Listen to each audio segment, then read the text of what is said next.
সাহবিহি আজমাইন ওয়া বা'দ। আলহামদুলিল্লাহ, আমরা শাইখুল ইসলাম মহীউদ্দীন আব্দুল ওয়াহাব রাহমাতুল্লাহ আলাইহির কাশফুস শুবহাত পড়ছিলাম, তাই না? আজকে ইনশাআল্লাহ কাশফুস শুবহাত যতটুকু পারি আমরা পড়া শেষ করবো ইনশাআল্লাহ। দেখি আলহামদুলিল্লাহ পড়েন তো। এরপরে কি হচ্ছে, আমরা বলছিলাম যে 11 নম্বর সন্দেহ ছিল সেটা ছিল লা ইলাহা ইল্লাল্লাহ বললেই তো মাফ, 7 খুন মাফ, মানে যত অপরাধ সব যেন মাফ হয়ে গেছে। কিন্তু লা ইলাহা ইল্লাল্লাহ বললে ইবতিদান প্রাথমিকভাবে অবশ্যই কাউকে আঘাত করা যাবে না, এটা সত্য। কিন্তু লা ইলাহা ইল্লাল্লাহর বিপরীতটা যখন বলা হবে তখন সেটা কিন্তু বিপরীতটা যখন প্রমাণিত হয়ে যাবে তার বিরুদ্ধে, তাহলে এটা কিন্তু কোনোদিন ছাড় হবে না। এই জিনিসটা তারা বুঝতে না পেরে তারা এই সন্দেহটা নিয়ে এগিয়ে আসে যে লা ইলাহা ইল্লাল্লাহ বলার কারণ রাসূলুল্লাহ সাল্লাল্লাহু আলাইহি ওয়াসাল্লাম উসামা ইবনে যায়েদ তাকে বলছিলেন যে তুমি লা ইলাহা ইল্লাল্লাহ বলার পরেও তাকে কেন হত্যা করেছো? অনুরূপভাবে লা ইলাহা ইল্লাল্লাহ বলার পরে রাসূলুল্লাহ সাল্লাল্লাহু আলাইহি ওয়াসাল্লাম বলেছেন যে আমি তো মানুষকে নির্দেশিত হয়ে যাতে লা ইলাহা ইল্লাল্লাহ বলে তাদেরকে হত্যা করতে। যে ব্যক্তি লা ইলাহা ইল্লাল্লাহ বললে সে তো নিরাপত্তা পাবে ইত্যাদি। এই দুইটা সন্দেহ তারা বেচার করে কি জন্য? যে আমরা তো লা ইলাহা ইল্লাল্লাহ বলি, বা আমাদের যারা কবর পূজা করে কবর পিছনে ঘুরে তো লা ইলাহা ইল্লাল্লাহ বলে, লা ইলাহা ইল্লাল্লাহ দিয়ে তো সব সমস্যা চলে। আপনারা যারা লা ইলাহা ইল্লাল্লাহর কারণে তাকফির করতেছেন বা তাদেরকে আক্রমণ করতেছেন বা তাদেরকে হালাল উদ্যম মনে করতেছেন, এর কারণটা কি? এটা তারা বলতে চাচ্ছে। এটা জবাবটা আমরা বলেছিলাম যে দুইটা জবাব তিনি দিয়েছেন প্রথমেই, সেটা ঐতিহাসিক জবাব। একটা হচ্ছে রাসূলুল্লাহ সাল্লাল্লাহু আলাইহি ওয়াসাল্লাম যাদের বিরুদ্ধে যুদ্ধ করেছেন এবং যাদেরকে বন্দী করেছেন ইহুদিদের, এরা কিন্তু লা ইলাহা ইল্লাল্লাহ বলতো। কিন্তু অনুরূপভাবে আরেকটি গোষ্ঠী যাদের বিরুদ্ধে সাহাবায়ে কেরাম যুদ্ধ করেছেন, এরা হচ্ছে বনি হানিফা, অর্থাৎ মুসাইলামাতুল কাযযাবের গোষ্ঠী। এরা লা ইলাহা ইল্লাল্লাহ মুহাম্মদুর রাসূলুল্লাহ বলতো, সালাত আদায় করতো এবং তারা ইসলামের দাবিও করতো। তারপরেও তাদেরকে রাসূলুল্লাহ সাহাবীরা সাথ দেন নাই। এরপরে অনুরূপভাবে আলী ইবনে আবি তালিব রাদিয়াল্লাহু আনহু আগুন দিয়ে পুড়িয়ে দিয়েছেন। যারা লা ইলাহা ইল্লাল্লাহ বলতো তাদেরকেও আগুন দিয়ে পুড়িয়ে দিয়েছেন। তো লা ইলাহা ইল্লাল্লাহ বলা সবসময় কিন্তু ক্ষমা পাবে কথাটা এরকম না। ইবতিদান শুরুতে একটা লা ইলাহা ইল্লাল্লাহ বলে তাকে ছাড় দেওয়া হবে, কিন্তু এর বিপরীতটা প্রমাণিত হলে যখন দেখা যাবে যে লা ইলাহা ইল্লাল্লাহ রক্ষা করতে পারে নাই, তখন তাকে রক্ষা করার কোনো সুযোগ নেই। এর চেয়ে কম যেটা আছে, দ্বিতীয় জবাব হচ্ছে এর চেয়ে কম যেটা আছে এটা অস্বীকার করলেও কাফের হয়। আপনারা জানেন লা ইলাহা ইল্লাল্লাহর বিপরীতটা করে নাই, কিন্তু সে পুনরুত্থান অস্বীকার করেছে, অথবা ধরেন সে দ্বীনের কোন রোকন অস্বীকার করেছে, ইসলামের কোন রোকন অস্বীকার করেছে, তাতেও তাকে হত্যা করা হবে। তাহলে যদি কোনো কেউ লা ইলাহা ইল্লাল্লাহ ইসলামের মূল জিনিস এটা অস্বীকার করে, তাহলে তাকে কিভাবে ছাড় দেওয়া হবে? তাকে তো অবশ্যই হত্যা করা হবে। এই জিনিসটা হচ্ছে তার জবাবের অংশ। তারপর তিনি এতক্ষণ জবাব দিয়েছেন ঐতিহাসিকভাবে জবাব, এবং তার সাথে জবাব দিয়েছেন যে মুকারানা, এর চেয়ে নিম্নমানের কিছু অস্বীকার করলেও তো তার যুদ্ধ হয়, তাকফির হয়। এরপরে তিনি জবাব দিবেন, আরো জবাব দিবেন যে যেটা সরাসরি ওই দুইটা জিনিসের জবাব দিবেন, যেটা যে দুইটা সন্দেহতা নিয়ে আসছে। যে ওসামা ইবনে যায়েদ রাদিয়াল্লাহু আনহু যখন লা ইলাহা ইল্লাল্লাহ যে বলছিল তাকে হত্যা করেছিল, রাসূল ইনকার করেছেন। আর অনুরূপভাবে লা ইলাহা ইল্লাল্লাহ অনুরূপভাবে যে সমস্ত হাদিসে এসেছে যে ব্যক্তি লা ইলাহা ইল্লাল্লাহ বলবে তাকে ছেড়ে দিতে বলে, সবগুলি একটা প্রেক্ষাপট আছে। কোন প্রেক্ষাপটে ছাড়তে হবে, কোন প্রেক্ষাপট তাকে ধরতে হবে, এটাকে জানতে হবে, নাহলে সব একরকম করা যাবে না। যে প্রাথমিকভাবে সে ছাড় পাবে, কিন্তু যখন বিপরীতটা মুতলাকান একদম স্থায়ীভাবে নিঃশর্ত সবসময় ছাড় পেয়ে যাবে, এটা কিন্তু ইসলামের উদ্দেশ্য না। এটা ওই সমস্ত লোকরাই বলে যারা ইসলাম সম্পর্কে আসলে জ্ঞান রাখে না, এটাই বলে। কারণ এটা বলার অর্থ হচ্ছে তারা কোরআন এবং হাদিসকে একটা একটা লাগিয়ে দেয়। আর আমরা আগেও বলেছি বাতিল কখনো তার বাতিলের পক্ষে কোনো বিশুদ্ধ দলিল দিতে পারবে না। যদি বিশুদ্ধ দলিল থাকে অবশ্যই সেখানে কি থাকবে? বাতিলের রদ থাকবে, বাতিলের প্রত্যাখ্যান থাকবে, বাতিলকে খণ্ডানোর সেখানে কোনো না কোনো এলিমেন্ট থাকবে। আমরা দেখবেন ইয়ার ভিতরেই আছে, প্রত্যেকটি কথার ভিতরেই সেখানে বিপরীতটা আমরা পাবো ইনশাআল্লাহ। যে পড়ি ইনশাআল্লাহ। বিসমিল্লাহির রাহমানির রাহিম। وهؤلاء الجهلة مقرون أن من أنكر البحث كفر وقتل كفر وقتل. ولو قال لا إله إلا الله وأن من جحد شيئا من أركان الإسلام كفر وقتل ولو قالها، فكيف لا تنفعه إذا جحد فرعا من الفروع، وتنفعه إذا جحد التوحيد الذي هو أصل دين الرسول ورسول. ولكن أعداء الله ما فهموا معنى الحديث. معنى الحديث لم يفهموا। لأن বোঝা গেল যে উনিরা বলতেছেন যে এরা সব একমত যে কেউ যদি পুনরুত্থান অস্বীকার করে কাফের হবে কিনা, হবে। আর কেউ যদি কোনো ইসলামের কোনো একটা রোকন অস্বীকার করে, যেমন কেউ যাকাত অস্বীকার করলো, সে কাফের হবে কিনা? সালাত অস্বীকার করলে কাফের হয়ে যাবে, যদিও মুখে লা ইলাহা ইল্লাল্লাহ বলে, কালেমা লা ইলাহা বলে। তাহলে যদি কোনো ইসলামের একটা ফরা অস্বীকার করার কারণে যদি তার সেটাতে তার হত্যা হয়, আক্রমণ হয়, তাহলে যে লা ইলাহা ইল্লাল্লাহ আসাসুদ্দিন রাসূল, সমস্ত রাসূলদের দ্বীনের মূল জিনিস লা ইলাহা ইল্লাল্লাহ যদি কোনো তারা অস্বীকার করে, তাহলে সেটা তার জন্য কোন কাজে লাগবে? এটা হলো মূল কথা। ওয়ালাকিন আদাউল্লাহ, বরং আল্লাহর শত্রুরা বুঝে নাই লা ইলাহা ইল্লাল্লাহ অর্থে, যে হাদিস কি অর্থে আসছে এটা বুঝে না। হাদিসের অর্থ তিনি বলবেন। হ্যাঁ, পাম্মা হাদিস উসামা, حديث أسامة رضي الله عنه فإنه قتل رجلا ادعى الإسلام بسبب أنه ظن أنه ما ادعاه إلا خوفا على دمه وماله. والرجل إذا أظهر الإسلام وجب الكف عنه حتى يتبين منه ما يخالف ذلك. وأنزل الله تعالى في ذلك: يا أيها الذين آمنوا إذا ضربتم في سبيل الله فتبينوا أي فتثبتوا. فالآية تدل على أنه يجب الكف عنه والتثبت، فإن تبين منه بعد ذلك ما يخالف الإسلام قتل، لقوله تعالى فتبينوا. لو كان لا يقتل إذا قالها لم يكن للتثبت معنى. সুন্দর, মানে এমন সুন্দর উত্তর দিছে যে উসামা ইবনে যায়েদ রাদিয়াল্লাহু আনহু যে হাদিসটি, এখানে তিনি হত্যা করেছে এমন লোককে যে ব্যক্তি ইসলাম দাবি করেছে এবং সে মনে করেছে যে বয়ে ইসলামের কথা বলছে, সম্পদ এবং যান রক্ষার্থে, মাল এবং যান রক্ষার্থে, যান এবং মাল রক্ষার্থে সে ভয়ে রাইলে বলছে। কিন্তু নিয়ম হচ্ছে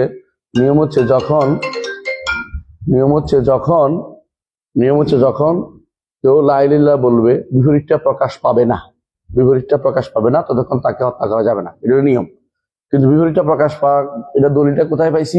ওই ঘটনাতেই আল্লাহ সূরা নিসার 94 নম্বর আয়াতটি নাযিল করেছেন উসামা ইবনে যায়েদ রাদিয়াল্লাহু আনহু ঘটনাতে। সেখানে আছে ইয়া আইয়ুহাল্লাযীনা আমানু ইযা দারাবতুম ফি সাবিলিল্লাহি ফাতাবাইয়ানু অর্থাৎ ফাতাসাব্বাতু, হে ঈমানদারগণ, যখন তোমরা সফরে যাও, আল্লাহর রাস্তায় যুদ্ধ করো, তখন তোমরা তাসাব্বুত করো। তো তাসাব্বুতের দরকারটা কি ছিল? যদি কোনো লা ইলাহা ইল্লাল্লাহ বললেই যথেষ্ট হয়ে যেত। তাসাব্বুত করার দরকারটা কি ছিল?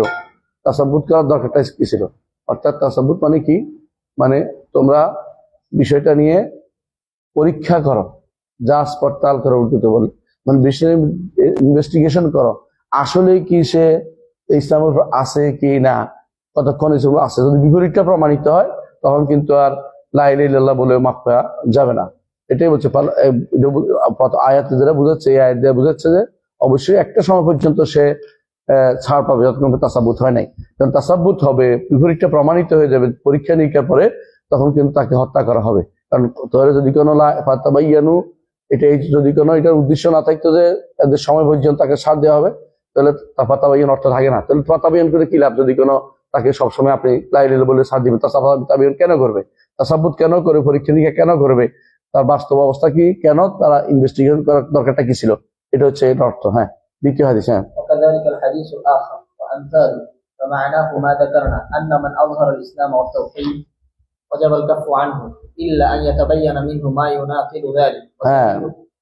والدليل والدليل على ذلك أن رسول الله صلى الله عليه وسلم الذي قال أقتلته بعدما قال لا إله إلا الله، فقال أمرت أن أقاتل الناس حتى يقولوا لا إله إلا الله.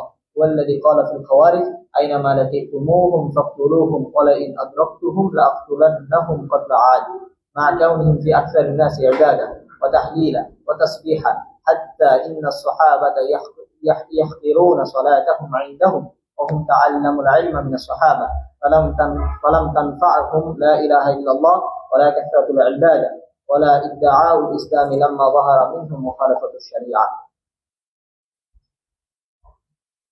তারপর তিনি দ্বিতীয় আরেকটা অংশ বলছে, আর অন্য যে সমস্ত হাদিস তারা নিয়ে আসে, সবগুলো অর্থ কিন্তু একটু পর্যন্তই, যে একজন মানুষ যখন ইসলাম এবং তাওহীদের প্রসার ঘটাবে, তখন তাকে আর হত্যা করা যাবে না। কতক্ষণ পর্যন্ত? এর বিপরীতটা যখন তার থেকে প্রমাণিত না হচ্ছে। এর প্রমাণ হচ্ছে রাসূলুল্লাহ সাল্লাল্লাহু আলাইহি ওয়াসাল্লাম, যিনি বলেছেন যে লা ইলাহা ইল্লাল্লাহ বলে হত্যা করো না, যিনি বলছেন যে ততক্ষণ হত্যা করো, ততক্ষণ পর্যন্ত লা ইলাহা ইল্লাল্লাহ বলা পর্যন্ত কাউকে আমাকে নির্দেশ দেওয়া হচ্ছে তাকে যুদ্ধ করতে, তিনি খাওয়ারিজদেরকে হত্যা করতে বলেছেন। যেখানে পাও সেখানে তাদেরকে হত্যা করবে। আমি যদি তাদেরকে পাই, আমি তাদেরকে হত্যা করব। কাতলা আদের মতো তাদেরকে আমি হত্যা করব। অথচ কারা খাওয়ারেজরা সবচেয়ে বেশি ইবাদত করতো, লা ইলাহা ইল্লাল্লাহ বলতো, তাকবীর বলতো, তাসবিহ বলতো, এমনকি সাহাবায়ে কেরাম তাদের ইবাদতের কাছে নিজের ইবাদত কিছুই মনে করতো না। এত ইবাদত কেমনি করে মনে করতো? এত বেশি ইবাদত করতো তারা। এরা আবার সাহাবায়ে কেরামের ছাত্রও ছিল, কিন্তু লা ইলাহা ইল্লাল্লাহ তাদের কোনো উপকার করতে পারেনি, হত্যা থেকে বাঁচাতে পারেনি, বড় ব্যবহার থেকে বাঁচাতে পারেনি। ইসলামের দাবি তাদেরকে হত্যা থেকে বাঁচাতে পারেনি, তখন তারা ইসলামের শরিয়া বিরোধী কর্মকাণ্ডে লিপ্ত হয়ে গেছে।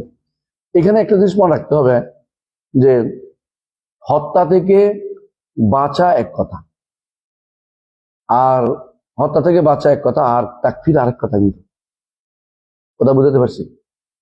তাকফির মানে কাফের বলা, খাওয়ারেজা কিন্তু সরাসরি তাদেরকে কেউ কাফের বলেনি, কারণ তারা কিন্তু ইসলামী শরীয়তের বিপরীতটা করলো, ভুল বুঝের মধ্যে ছিল। তাহলে ইসলামী শরীয়তের বিপরীতটা যখন কেউ এরকম করে ফেলবে, তাকে হত্যা জায়েজ হইলেও বাগি এবং খুরুজে হত্যা জায়েজ করে, কিন্তু সবটা তাকফির লাজেম আসে না। এটার কারণে তাকফির লাজেম হয় না, এটা মনে রাখবেন আপনারা। তো শেখ ইসলাম কিন্তু উত্তর করছে এটা, এই সন্দেহটা এটার উত্তর দিচ্ছে যে এরা যারা কবর পূজা করে, এরা কিন্তু মেইন পয়েন্টে গেছে, যেই জায়গাতে লা ইলাহা ইল্লাল্লাহর জায়গাতে তারা বিরোধিতা করছে, সেটার বিরোধিতা করে তো কাফের হয়ে যায়। আর এর চেয়ে কমও হত্যা করছে, এর চেয়ে কমেও হত্যার নির্দেশ হয়েছে।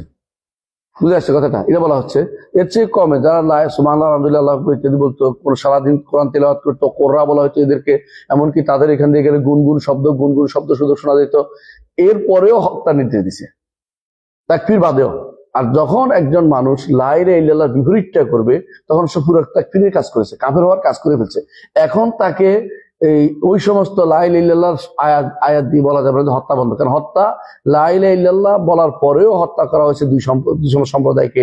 এখানে আমরা দেখতে পাচ্ছি যারা কি খাওয়ারিজদেরকে হত্যা করা হয়েছে, সম্প্রদায়কে। তো অথচ এবং খাওয়ারিজদের হত্যা করা হয়েছে, অথচ এরা কিন্তু সবাই কিন্তু লা ইলাহা ইল্লাল্লাহর বিপরীত কাজটা করে নাই। ওরা কিন্তু শরীয়তুল ইসলামের কোন একটা বিপরীতটা কি করেছে, ইসলামী শরীয়তের কোন বিপরীতটা করেছে।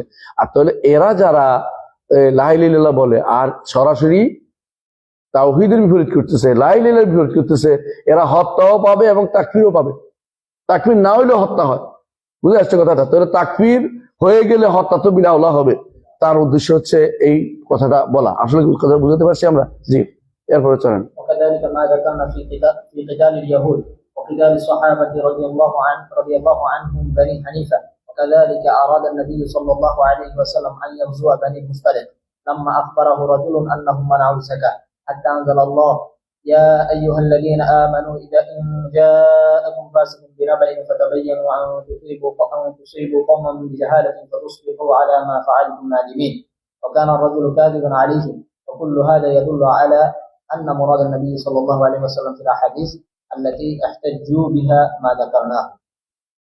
একটু পর্যন্ত চলে আসছে কথাটা। এরপর জবাব দিচ্ছে যে এই যে ইহুদিদের বিরুদ্ধে রাসূল সাল্লাল্লাহু আলাইহি ওয়াসাল্লাম যুদ্ধ করেছেন, এরা লা ইলাহা ইল্লাল্লাহ বলতো না, বলতো কি বলতো না, মুহাম্মদুর রাসূলুল্লাহ বলতো না।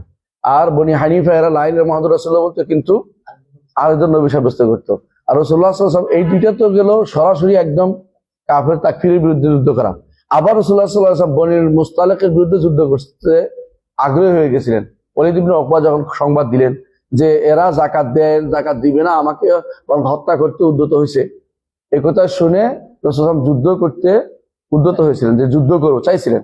কিন্তু পরে আল্লাহ আয়াত নাযিল করি, ইয়া আইয়ুহাল্লাযীনা আমানু ইন জাআকুম ফাসিকুম বিনাবাইন ফাতাবায়ানু, যে মিথ্যা বলছে, লোকটা সত্য বলে নাই, এটা সঠিক কথা বলে নাই, যে ভয় ইচ্ছাকৃত না বুঝে ভুল করছে, তো আল্লাহ তাআলা নাযিল করলেন। কিন্তু রাসূলুল্লাহ সাল্লাল্লাহু আলাইহি ওয়াসাল্লাম যুদ্ধ করতে চেয়েছেন। কেন? এই যুদ্ধ কি আদর করার যুদ্ধ না মারা যুদ্ধ? মারা পর্যন্ত। হত্যা করার বিষয়টা শুধুমাত্র একেবারে সব দিক থেকে মিলে সব রকমের কাফের কুফরি একত্র হওয়া জরুরি না। হত্যা করার বিষয়টা কখনো কখনো শরীয়তের কোনো একটা মৌলিক মৌলিক জিনিসকে অস্বীকার করলো, সেখানে শরীয়তের নিদর্শনকে অস্বীকার করলো, সেখানে হত্যা আছে। আর সেখানে যদি কেউ এর সর্বোচ্চ পর্যায়ে লা ইলাহা ইল্লাল্লাহর জায়গাতে বিপরীতটা প্রকাশ করে, তার জন্য হত্যা হবে না, এটা কোনোদিন গ্রহণযোগ্য কথা নয়। এরকম বুঝতে পারছি কথাটা? আলহামদুলিল্লাহ। তো আমরা 11 নম্বর সন্দেহটা আমরা শেষ করতে পারলাম, 12 নম্বর সন্দেহটা আমরা পূরণ করি।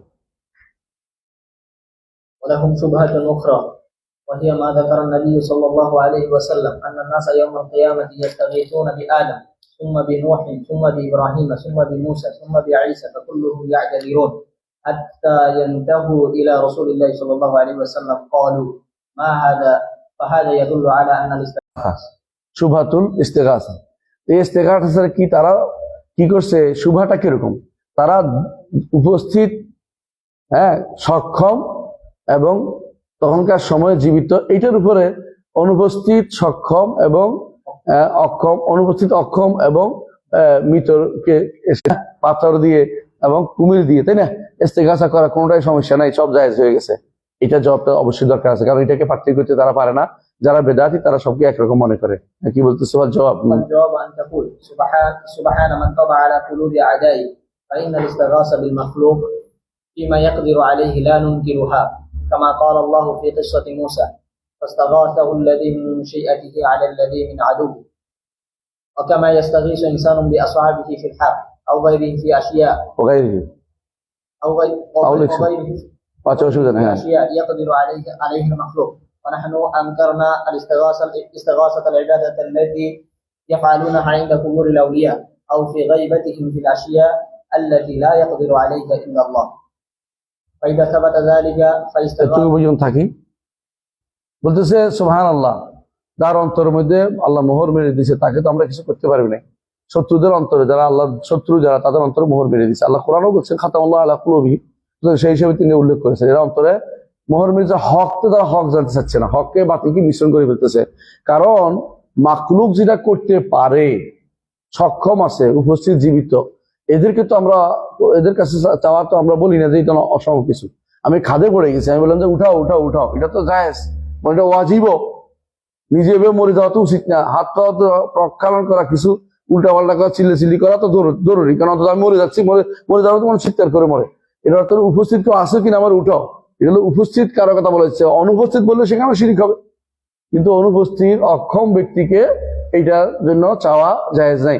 এরা কি করছে, সেই সময় তো রাসূলুল্লাহ সাল্লাল্লাহু আলাইহি ওয়াসাল্লাম উপস্থিত থাকবেন, তাই না? তার কাছে গিয়ে বলবে নাকি দূর থেকে বলবে?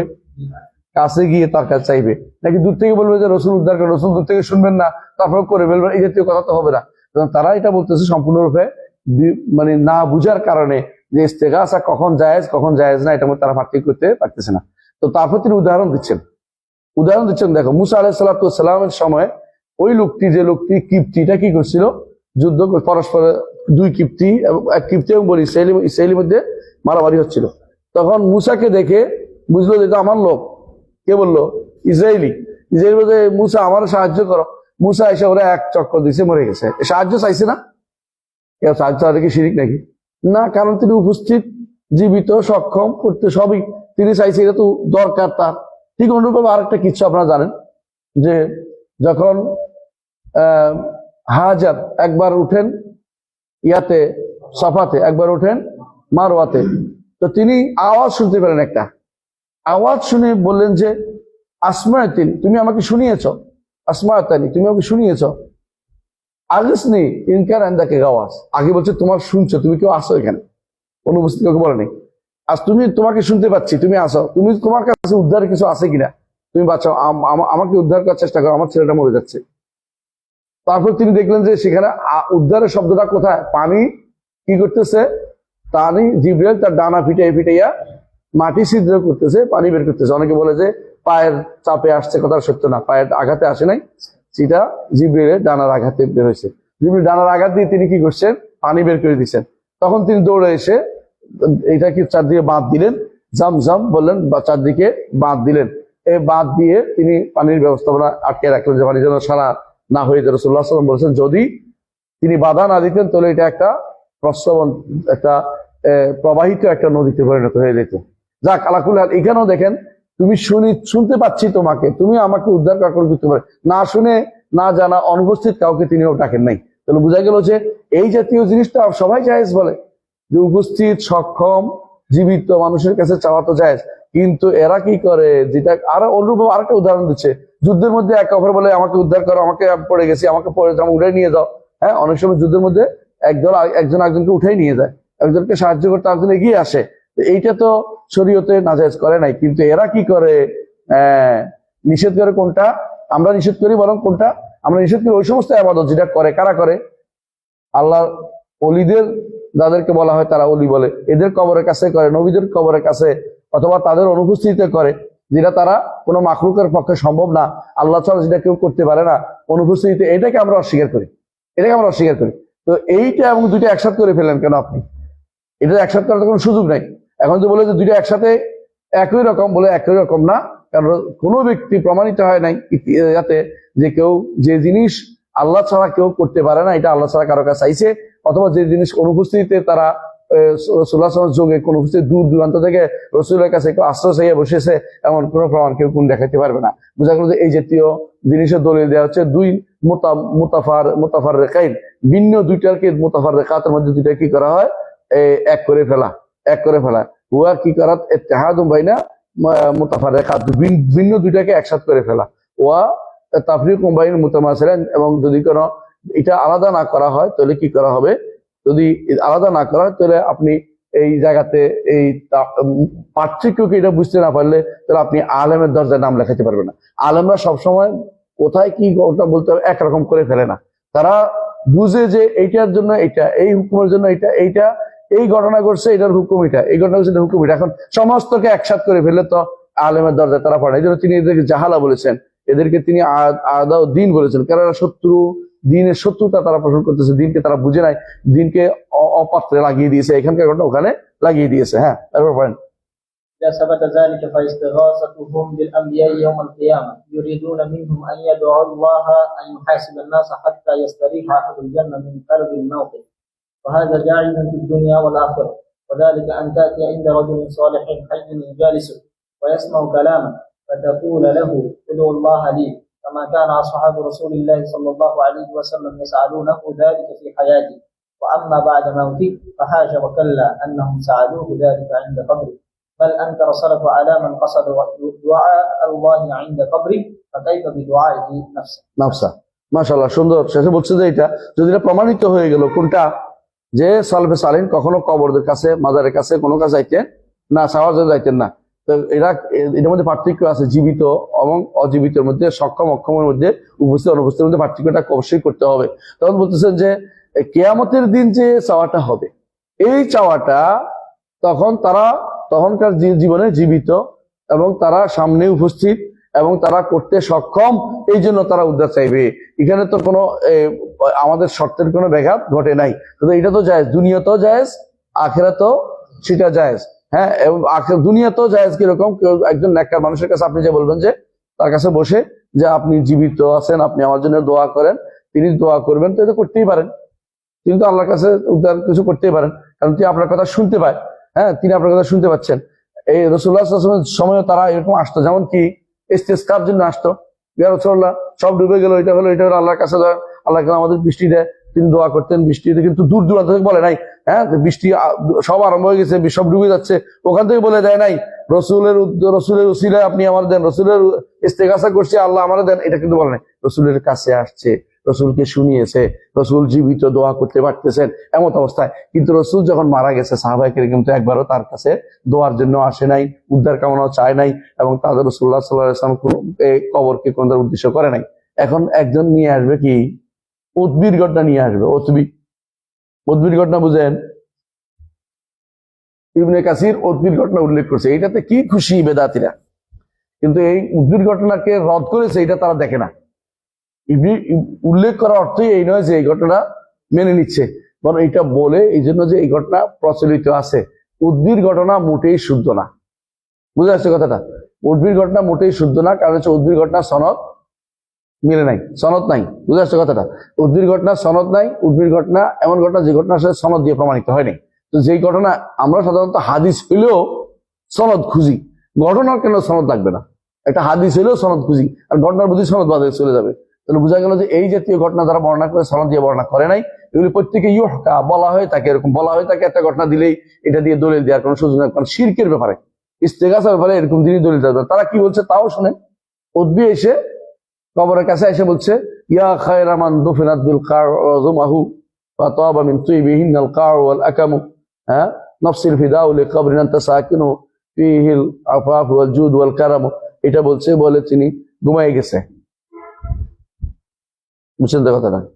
সে ঘুমাই গেছে, এত সোজা? আচ্ছা যাক, ঘুমাই গেছে, ঘুম থেকে উঠে এখানে ঘুমানোর জায়গাটা কোন জায়গায়? এর মানুষ সারাদিন হাঁটে, আচ্ছা ভাই বলে যে এই সময় বোধহয় মানুষ হাঁটতে না, বোধহয় সুযোগ পেয়ে গেছে ওখানে, এটা বলেই ঘুমাই গেছে। ঘুমতে স্বপ্নে দেখছে, তোমার ক্ষমা করে দেয়। বুঝছেন তো? মানে এটা হলো স্বপ্নের কাহিনী, যে অমুকে, তারপর সেই স্বপ্ন দেখে উঠে বলছে আমাকে স্বপ্নে দেখাইছে রসুল কি হয়েছে? ক্ষমা করে দেওয়া হয়েছে। এটা কি দিয়ে দলিল দেওয়া হয়েছে? স্বপ্ন দিয়ে। বুঝলেন না কথাটা? 2 নম্বর, এই ঘটনার কোনো কি নাই, সনদ নাই। 3 নম্বর হচ্ছে উতবি এই কাজ করলো, সাহাবায়ে কেরাম এত যুদ্ধ করলো, এত বিপদে পড়লো, কোনোদিনই কেউ আসলো না। আলী রাদিয়াল্লাহু আনহু এত বিপদে পড়লো, তিনি তারপর একদিনও আসলেন না, তাই না? ওসমান রাদিয়াল্লাহু আনহুর সময় এত বেদাল হইলো, ওসমান একদিন বলতে বলতে আমার একটু মসজিদে যাইতে দাও, হ্যাঁ, যাই আমি ইস্তেগাসা করে আসি কবরের কাছে, তাও করেন নাই। তাহলে বোঝা গেল এই জিনিসগুলো হচ্ছে বিভ্রান্তি ছাড়া কিছুই নয়। ইসলামে এটার কোনো অনুমতি ইসলামে নাই, যে একজন মানুষ যে অনুপস্থিত, অক্ষম এবং মৃত ব্যক্তির কাছে যাইয়া কি করবে, তার কাছে, তার কবরের কাছে গিয়ে কিছু চাইবে, অথবা তার নাম ধরে দূর দূরান্ত থেকে কিছু চাইবে। কবরের কাছে না গেলেও কিন্তু শিরিক হবে, বুঝলেন না কথাটা? দূর দূর চাইবে, তারা প্রত্যেকে শিরিক ছাড়া কিছু করে না, শিরিক অবশ্যই করছে। সুতরাং যারা এই দুইটাকে একসাথে করে ফেলছে, এরা কোনো ঠিক কাজ করে না। অর্থাৎ কি, যিনি জীবিত, সক্ষম এবং উপস্থিত, এবং যেটা হচ্ছে মৃত, অক্ষম এবং অনুপস্থিত, এটাকে একসাথে করার কোনো সুযোগ নাই। এটা রাসূলুল্লাহ সাল্লাল্লাহু আলাইহি ওয়াসাল্লাম সাহাবীরা কোনোদিন করেন নাই। এইখানে এসে কেউ হয়তো বলতে পারে যে আরেকটা ঘটনা তারা উল্লেখ করে, একবার বৃষ্টি হচ্ছিল না, তো তারা কি করছে, রসুলের কবর উপরে কি করছে, সাল খুলে দিছে, এমন সময় বৃষ্টি হয়েছে। এটাও ডাহা মিথ্যা কথা, কারণ রসুলের কবর উপরে তখন এরকম ছিদ্র ছিল না যে এটা খুলে দিবে, এটাও ডাহা মিথ্যা কথা। কারণ তখন রসুল, এটা ঘর ছিল, আয়েশা রাদিয়াল্লাহু আনহা ঘর ছিল, এখানে কোনো সালের ছিদ্র হওয়ার কোনো কিছু নাই। এখনকার সময় এটা উপরের দিকে কি হয়েছে, গম্বুজ হয়েছে, উপরের দিকে খালি হয়েছে, তখন এটা সার্ভার মতো ছিল, এখানে উপরের দিকে কিছু মানে। এই ঘটনা তারা কি করছে, আধুনিক দিয়া পুরাতন ঘটনাকে মিল করে ফেলেছে, মিথ্যা কথা সাব্যস্ত করতে চাচ্ছে। বরং এর চেয়ে শক্তিশালী হচ্ছে, একবার বৃষ্টি হয় নাই, ওমর রাদিয়াল্লাহু আনহু কি করেছেন, আব্বাস রাদিয়াল্লাহু আনহুকে নিয়ে গেছেন যে আপনি আল্লাহর কাছে দোয়া করেন, উপস্থিত, জীবিত, সক্ষম, যে আপনি আল্লাহর কাছে চান আল্লাহ যেন আমাদের বৃষ্টি দেয়। তিনি চাইছেন, আল্লাহ বৃষ্টি দিছে, কিন্তু তিনি একবারও আসেন নাই কবরের কাছে, বৃষ্টি হয় না। ইয়া রাসূলুল্লাহ, বৃষ্টি হইতেছে না, আপনার উম্মত শেষ হয়ে গেল, আপনি কই? একবারও তো বলেন নাই। মানে এটা বলার নিয়ম নাই, ইসলামের শিরক এটা। ওরা বুঝতেন এটা, এই জন্য এই কাজটা তারা করেন নাই। আশা করি বুঝছো, তাই না? এরপর একটা চলে 12 নম্বর না 13 নম্বর, 13 নম্বর এরপর, জি। وله شبهة أخرى وهي قصة إبراهيم عليه الصلاة والسلام لما ألقي في النار اعترض له جبريل عليه الصلاة والسلام في الهواء فقال ألك حاجة؟ فقال إبراهيم عليه الصلاة والسلام أما إليه فلا. قالوا فلو كانت الاستغاثة بجبريل عليه الصلاة والسلام شركا لم يعرضها على إبراهيم. দেখুন আরেকটা করছে যে ইব্রাহিম আলাইহিস সালাতু ওয়াস সালাম, ইব্রাহিম আলাইহিস সালাম যখন তাকে আগুন নিক্ষেপ করা হয়েছে, তখন কে আসছিল তার কাছে? জিবরিল আসছেন। জিবরিল এসে বলছেন যে আমি আপনাকে উপকার করতে পারি? বলছে না, আপনার কাছে আমার কোনো দরকার নাই। যদি জিবরিলের কাছে উদ্ধার চাওয়াটা কি হতো, শিরিক হতো, তাহলে তিনি সরাসরি বলতেন যে, জিবরিল এটা বলতেন না, আর উনি বলতেন যে আপনার কাছে আমি বলতে পারি শিরিক। আসলে তারা বুঝেই নেই সমস্যাটা কোন জায়গায়, আগেরটার মতো এটা সমস্যাটা। কারণ এখানেও উপস্থিত, জীবিত, সক্ষম, তিনি কিছু একটা করতে পারেন, তারপর তিনি করেন নাই, তিনি চান নাই তিনি রাসূল ইব্রাহিম আলাইহিস সালাম চান নাই, তিনি আল্লাহর উপরে প্রচন্ড বেশি আল্লাহর উপরে ভরসা করেছেন, আল্লাহ তাকে সেভাবে উদ্ধার করেছেন, এবং কুলনা ইয়া নারু কুনি বারদাম ওয়া সালামান আলা ইব্রাহিম করেছেন। জি, والجواب أن هذا من جنس الشبهات الأولى. আগেরটার মতোই। হ্যাঁ, فإن جبريل عليه الصلاة والسلام عرض عليه أن ينفعه بأمر يقدر عليه. এখানে শোভাতুল্লাহ মানে শোভা আগেরটাই, প্রথম শোভা না, এটা হলো ঠিক আগেরটাই, মানে আমাদের কাছে যে 11 নম্বর শোভা, ওটার কথা বলা হচ্ছে এখানে। জি, فإنه كما قال الله تعالى فيه شديد القوى. এত কুওয়াত আছে, ক্ষমতা আছে। হ্যাঁ, فلو أذن الله له أن يأخذ نار إبراهيم وما حولها من الأرض والجبال يلقيها في المشرق أو في المغرب لفعل. হ্যাঁ, তিনি ইচ্ছা করলে কি করতে পারতেন, যে আগুন জ্বালাইছে, আগুনটা করতে শু দিলাম, পৃথিবীর শেষ মাথা চলে যায়, ওইদিকে চলে যেত, কোনো সমস্যা ছিল না এটা। হ্যাঁ, ولو أمره الله عز وجل أن يضع إبراهيم في مكان بعيد لفعل. যদি ইচ্ছা করলো ইব্রাহিম আপনাকে সরাই দেয়, তো এমনি ধরে নিয়ে এক পৃথিবীর আরেক প্রান্তে নিয়ে রেখে দিত, কারণ এটা তো ওনার হাত এত লম্বা যে টুকরো ওখান থেকে দিত। কারণ আপনারা জানেন যে মালাকুল মউত, তার সামনে পৃথিবীটা ডালার মতো, ডালার মধ্যে আছে, তিনি কি এখানে ওখানে মারতেছে, কোনো সমস্যা লাগতেছে না তার জন্য। একসাথে পৃথিবীর সব জায়গা তিনি হত্যা করতেছেন, মারতেছেন, তার যেভাবে তার ইচ্ছা করতেছেন। তো জিবরিল তো তার থেকেও শক্তিশালী। আল্লাহ বলছে শাদীদুল কুওয়া, ক্ষমতা দিতে অত্যন্ত শক্তিশালী। আদানের জবটা শুনি, আল্লাহ আল্লাহ আল্লাহ। আমাদের এখানে না তো, আল্লাহ আল্লাহ।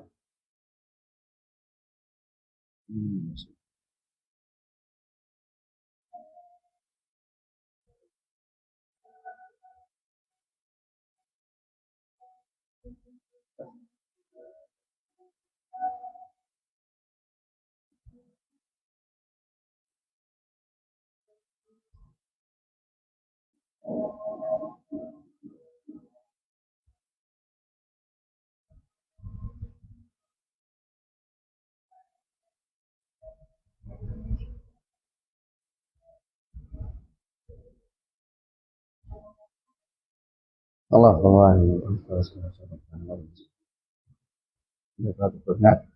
জি।